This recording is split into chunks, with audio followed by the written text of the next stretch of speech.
स्वागत है आप सभी का मेरे YouTube चैनल एडी एडवाइस में। आज की इस कहानी में हम तुकाराम बीज, संत तुकाराम महाराज जी का सदेह वैकुंठ गमन के बारे में जानेंगे। आज हम संत तुकाराम महाराज जी की कथा सुनेंगे।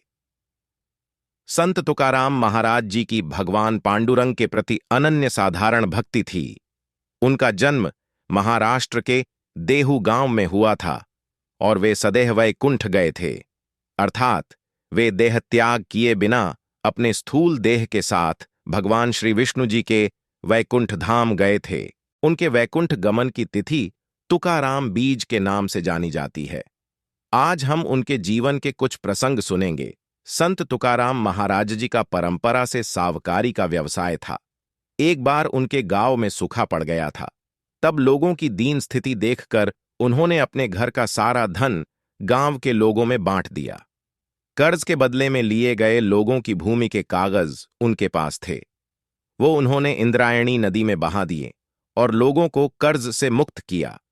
लोगों में धन बांटने के बाद वे विरक्त हो गए। उनकी घर तथा संपत्ति में से रुचि पूर्णतः नष्ट हो गई। संत तुकाराम महाराज के गुरु थे सद्गुरु बाबा जी चैतन्य। एक दिन उन्होंने तुकाराम महाराज जी को स्वप्न में दृष्टांत देकर गुरुमंत्र दिया। पांडुरंग के प्रति असीम भक्ति के कारण उनकी वृत्ति विट्ठल चरणों में स्थिर होने लगी।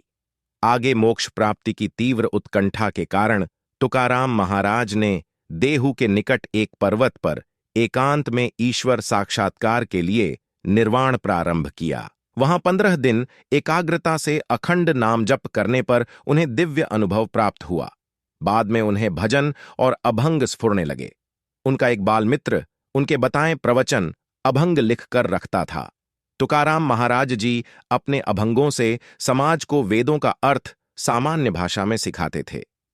यह बात बाजू के वाघोली गांव में रामेश्वर भट्ट नामक एक व्यक्ति को चुभ रही थी। तुकाराम महाराज जी की बढ़ती प्रसिद्धि से वह क्रोधित था। इसलिए उसने संत तुकाराम जी के अभंग की गाथा इंद्रायणी नदी में डुबो दी। इससे तुकाराम महाराज जी को अत्यंत दुख हुआ। उन्होंने भगवान विट्ठल को अपनी स्थिति बताई। अपने बाल मित्र से कहा, यह तो प्रभु की इच्छा होगी। ऐसे 12 दिन बीत गए।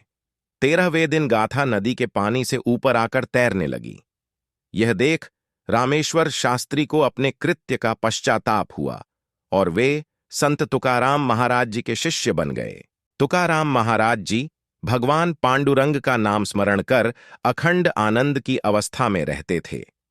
उन्हें किसी वस्तु की कोई अभिलाषा नहीं थी। केवल लोगों के कल्याण के लिए ही वे जीवित थे। स्वयं भगवान श्री विष्णु का वाहन उन्हें वैकुंठ ले जाने के लिए आया था। जाते समय उन्होंने लोगों को अंतिम उपदेश करते हुए कहा, बंधुओं, जीवन व्यतीत करते समय अखंड भगवान का नाम स्मरण करें। अखंड नाम जप करना यह भगवान तक जाने का केवल एक अत्यंत सुलभ मार्ग है। यह मैंने स्वयं अनुभव किया है। नाम जप करने से भगवान के प्रति श्रद्धा बढ़ती है और मन भी शुद्ध होता है। तभी श्री विष्णु जी का गरुड़ वाहन उन्हें लेने के लिए आता दिखाई दिया। भगवान श्री विष्णु जी के अत्यंत सुंदर रूप का वर्णन करते हुए और उपस्थित लोगों को प्रणाम करते हुए तुकाराम महाराज जी भगवान के वैकुंठ धाम गए। वह दिन था फाल्गुन कृष्ण पक्ष द्वितीया। भक्ति सिखाने वाले संत तुकाराम महाराज जी के चरणों में हम सभी कोटि कोटि वंदन करते हैं। अगर आपको मेरी यह वाली वीडियो में स्टोरी अच्छी लगी तो मेरे चैनल को सब्सक्राइब कर लीजिए ताकि आने वाली और भी इंटरेस्टिंग स्टोरी आप सबसे पहले सुन सके।